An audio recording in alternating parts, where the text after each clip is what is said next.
তো আজকের এই ভিডিওতে আমরা তাহাজ্জুদ নামাজ শুরু করার সময় জিকির শিখব। তো অবশ্যই এই ভিডিওটি সম্পূর্ণ দেখবেন, একটুও টানবেন না।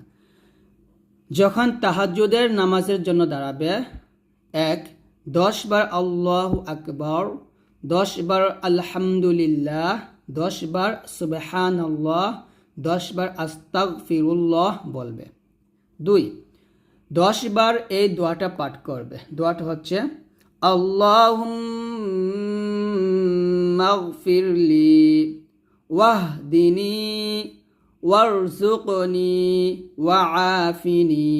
এভাবে আবার আল্লাহুম্মাগফিরলি ওয়াহদিনি ওয়ারযুকনি ওয়াআফিনি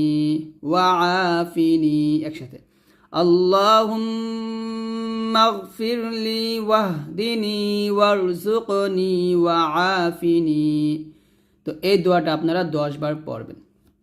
তো এই দোয়ার অর্থ হচ্ছে, হে আল্লাহ, তুমি আমাকে ক্ষমা করো, আমাকে হেদায়েত দান করো এবং আমাকে নিরাপদে রাখো। 3 10 বার এই দোয়া পড়ে ক্ষমা প্রার্থনা করবে।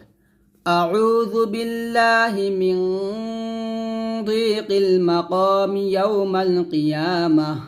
আবার আউযু বিল্লাহি মিন যিকিল মাকামি ইয়াউমাল কিয়ামাহ একসাথে আউযু বিল্লাহি মিন যিকিল মাকামি ইয়াউমাল কিয়ামাহ। তো এই দোয়ার অর্থ হচ্ছে, আমি রোজ কিয়ামতের কাঠিন্য থেকে আল্লাহর নিকট পানাহ চাই।